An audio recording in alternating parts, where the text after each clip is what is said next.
Hello guys, आपका फिर से स्वागत है एक नई वीडियो में।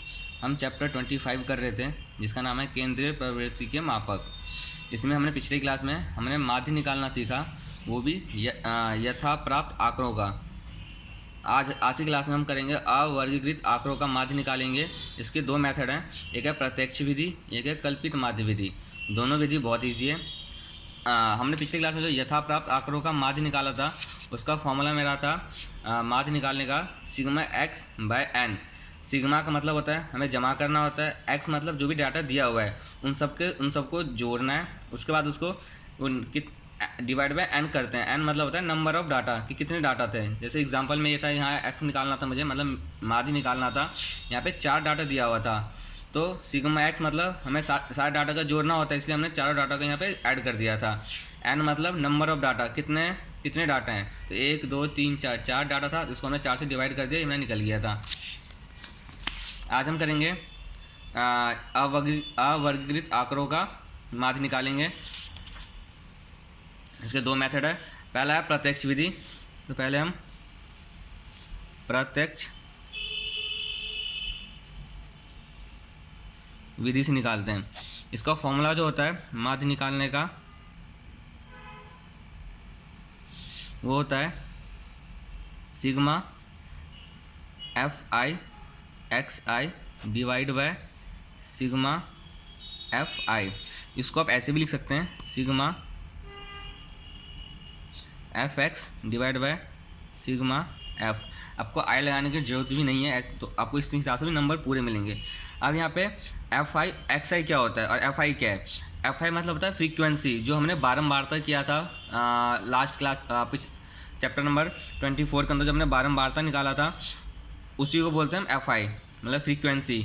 और यहाँ पे एफ आई मतलब फ्रीक्वेंसी और एक्स आई मतलब एक्स जो मेरा डाटा दिया, एक्स जो मेरा जो डाटा दिया होता है, जिस चीज़ की फ्रीक्वेंसी दी होती है उसको बोलते हैं एक्स आई। जब हम एफ आई यानी फ्रीक्वेंसी को और जिस चीज़ की फ्रीक्वेंसी है उसको अगर मल्टीप्लाई करके जो भी आंसर आएगा उसको, उन सारे डाटा को अगर हम ऐड करेंगे, सिग्मा मतलब जमा करना होता है, उसको अगर हम डिवाइड कर देंगे सिग्मा फ्रीक्वेंसी से, जो बारंबारता का जो ऐड सम आया था उसको डिवाइड कर देंगे तो मेरा माध्य निकल जाएगा। चलिए इसके एग्जाम्पल देखते हैं। ये मेरा उदाहरण है 25.7, उदाहरण 25.7। इसमें बोला है कि ये निम्नलिखित आंकड़ों कर्मचारियों के साप्ताहिक मजदूरी प्रदर्शित करता है। ये मजदूरी दिया हुआ है, सप्ताह में कितना मजदूरी उसको मिल रहा है, 900 जो मिल रहा है वो। नीचे कर्मचारियों की संख्या, जो मेरा 900 रुपया मिल रहा है वो 12 सप्ताह में 900 रुपये मिल रहा है, वो ऐसे कर्मचारी कितने हैं 12 हैं। जो 1000 मिल रहा है ऐसे कर्मचारी कितने 13 हैं। जो 1100 मिल रहा है ऐसे कर्मचारी कितने 14 हैं। 1200 जो रुपया मिल रहा है ऐसे 13 कर्मचारी हैं। 14 कर्मचारी को 1300 रुपये मिल रहा है पर सप्ताह। 11 कर्मचारी को 1400 रुपये मिल रहा है और 5 कर्मचारी को 1500 रुपये मिल रहा है। अब इस क्वेश्चन को हम सॉल्व देखिए कैसे करते हैं। जब भी मेरा अवर्गीकृत आंकड़ों का माध्य निकालना होगा, इसके अंदर हमें 3 कॉलम बनता है। पहला कॉलम बनेगा मेरा किस चीज़ का, एक्स आई का।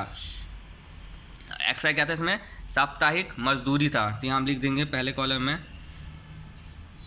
साप्ताहिक मजदूरी, जिसको बोलेंगे हम एक्स आई।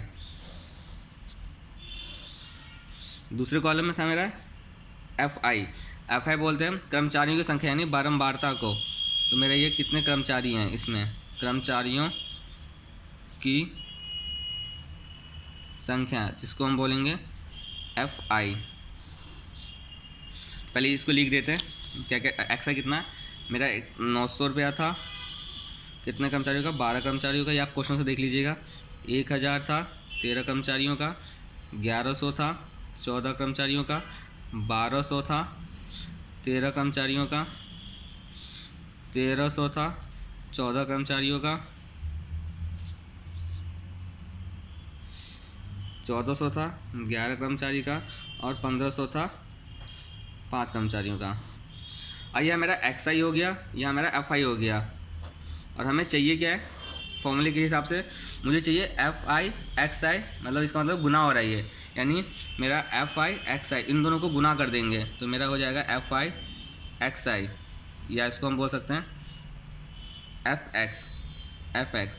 इन दोनों को गुना करना है, इन दोनों गुना करके हम यहाँ लिखेंगे जब हम 900 का 12 से गुना करेंगे तो ये मेरा आएगा 10,800, 1,000 इंटू 13, 13,000, 14,000 इंटू 1100 इंटू 14, ये हो जाएगा 15,400, 1200 इंटू 13, ये मेरा हो जाएगा 15,600, 1300 इंटू 14, ये 1300 इंटू जो 1300 था वो 14 के थे, 1400 थे 11 के, 1300 इंटू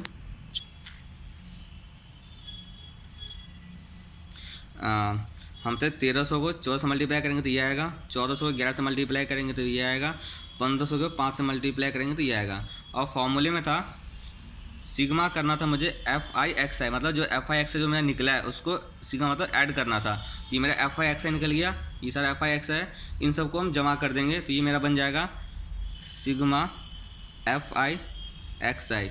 ये मेरा सिग्मा हो गया, और डिवाइड बाय करना है सिग्मा FI से। FI मतलब मेरा ये, इन सबको जोड़ना है, इन सबको हम जोड़ देंगे, इसको इन सबको जोड़ेंगे तो मेरा आएगा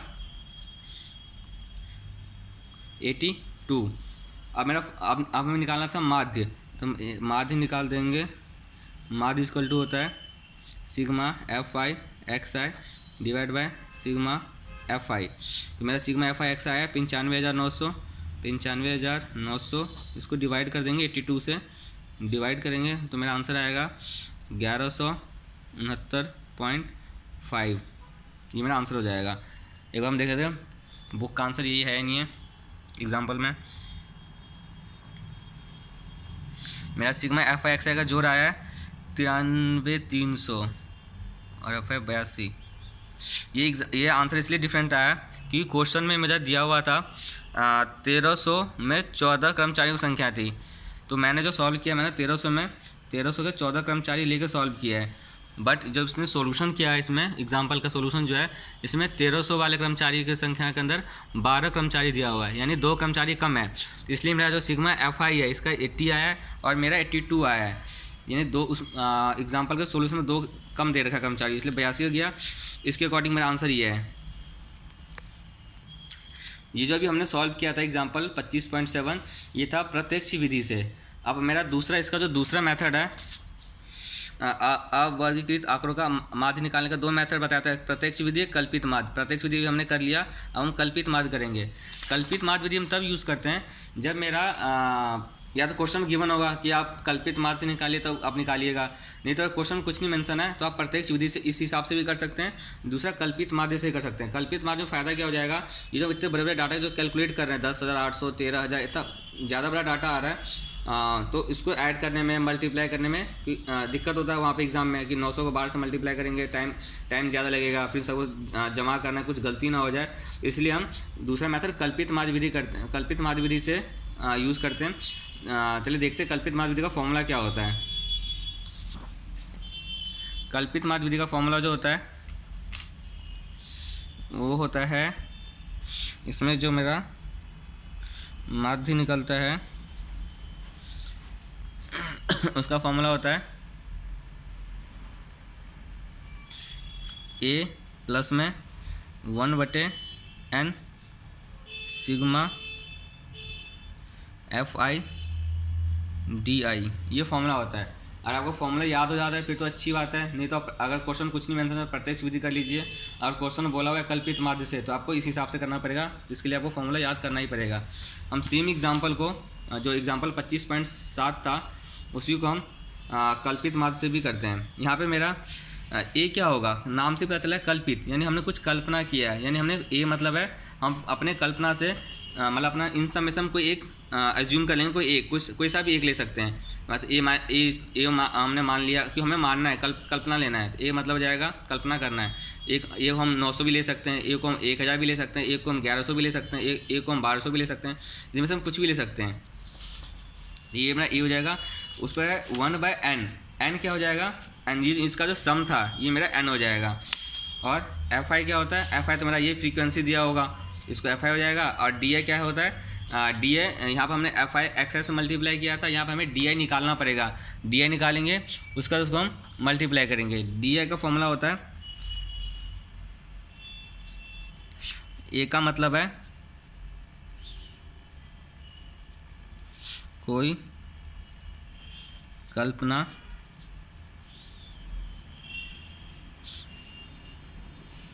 डाटा, कोई हम उसमें से कोई कल्पना कर लेंगे, ये मान लेंगे मेरा ये ए है। उसके बाद मेरा एन तो आपको पता ही है, बता ही दिया मैंने। अब आता है डी। डी आई बोल लो या डी बोल लो, डी ये होता है जो मेरा एक्स आई था, जो मेरा एक्स आई है, मतलब एक्स है मतलब ये जो दिया हुआ है, इसमें से हम माइनस कर देंगे ए को। ए मतलब इसमें से हमने कोई एक वो माना था, किसी एक को कल्पना कर लेंगे हमारा ये ए है, अपने हिसाब से मान लेंगे, आंसर सेम ही आएगा। उसके बाद में एफ आई हमें पता ही है, एफ आई को जो इसे इसको मल्टीप्लाई कर देंगे, जो आएगा उसको ऐड कर देंगे। चलिए एग्जांपल सॉल्व करते हैं।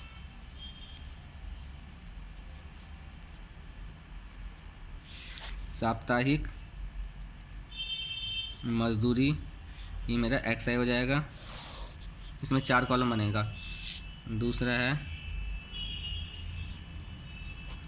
कर्मचारियों की संख्या, जिसको हम बोलेंगे एफ आई।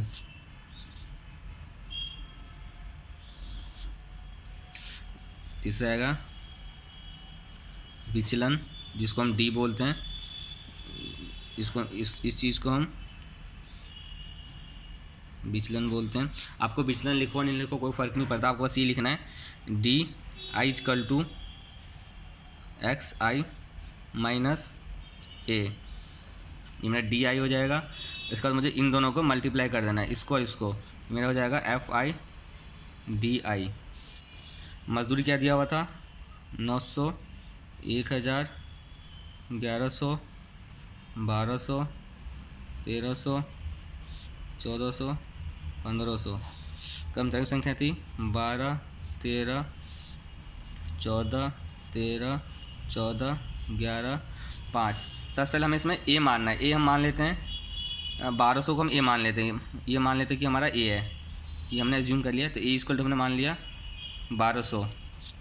अब निकालना है मुझे डी आई। डी आई क्या होता है, x I minus A. X आई क्या था मेरा 900, तो 900 में से माइनस कर देंगे 1200, तो कितना आ जाएगा -300।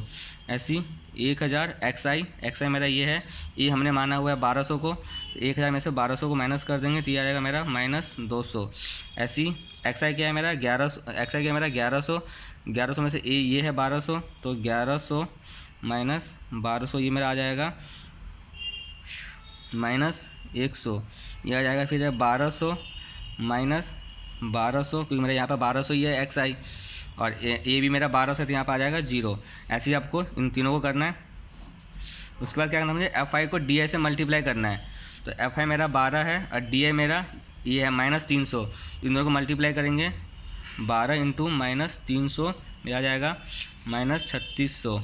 ऐसी 13 इंटू -200 ये मेरा आ जाएगा -2600। ऐसे मैंने फिर 1300 में से 1200 को माइनस किया, ये मेरा 1200 था तो मेरा 100 आया। ऐसे यहाँ पे 200 है, 300 आया, इन दोनों को मल्टीप्लाई कर देंगे तो मेरा ये आ जाएगा। जो जीरो था, जीरो से ऊपर वाले जितने भी थे सब नेगेटिव आएगा, माइनस में आएगा। जीरो के बाद जितने भी नीचे वाला पोर्शन है सब प्लस में आएगा। अब मुझे फॉर्मूला में लेना है सिग्मा करना है एफ आई डी आई, मतलब एफ आई डी आई जो निकला उन सबको जोड़ना है। तो जो मेरा एफ आई डी आई निकला, ये रहता है सर एफ आई डी आई निकला, इन सबको जोड़ेंगे। जब जोड़ेंगे तो मेरा -2500 आएगा। माइनस क्यों आया, क्योंकि जो मेरा इनका समय माइनस का वो ज़्यादा है और प्लस का कम है, तो इसलिए जब हम इसको माइनस करेंगे तो मेरा माइनस का निशान आएगा। और सिग्मा एफ आई कहाँ यूज होना है, एन, वो जो 1/n था, एन यहाँ पे मेरा सिग्मा एफ आई हो जाएगा। ये इन सबको जोड़ देंगे, ये आएगा मेरा 82। अब मेरा निकाल देंगे माध्य निकालेंगे। माध्य का फॉर्मूला था a + 1/n sigma F I D आई।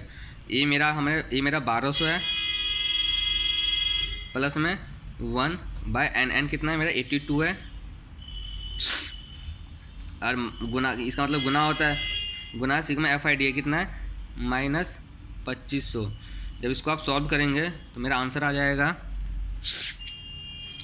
2500 / 82 -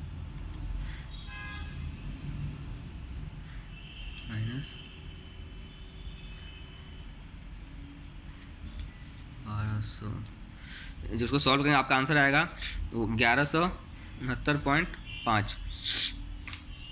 तो मेरा जो मेरा सेम क्वेश्चन था, जो मेरा प्रत्यक्ष विधि था उससे जो मेरा आंसर आया वो आया था 1169.5। सेम क्वेश्चन को हमने कल्पित माध्य विधि से किया है। इसका भी आंसर जो मेरा आया है वो 1169.5 ही आया। आंसर मेरा सेम ही आएगा, चाहे मैं कल्पित माध्य से करूं या मैं प्रत्यक्ष विधि से करूं, आंसर सेम ही आएगा। अगर क्वेश्चन एग्जाम में बोला हुआ है कि आपको प्रत्यक्ष विधि से यूज़ करके माध्य निकालिए, तो आप ऐसे निकालेंगे, ये फॉर्मूला होगा उसका। अगर क्वेश्चन में बोला है कि आपको कल्पित माध्य विधि से माध्य निकालिए, तो आपको ये फॉर्मूला यूज़ करना है और ऐसा सॉल्व करेंगे। अगर कुछ नहीं बोल रखा तो आपके हिसाब से आपको जो सही लगता है आप वो यूज़ करिए, या तो प्रत्यक्ष विधि से निकालिए या कल्पित माध्य विधि से निकालिए। धन्यवाद।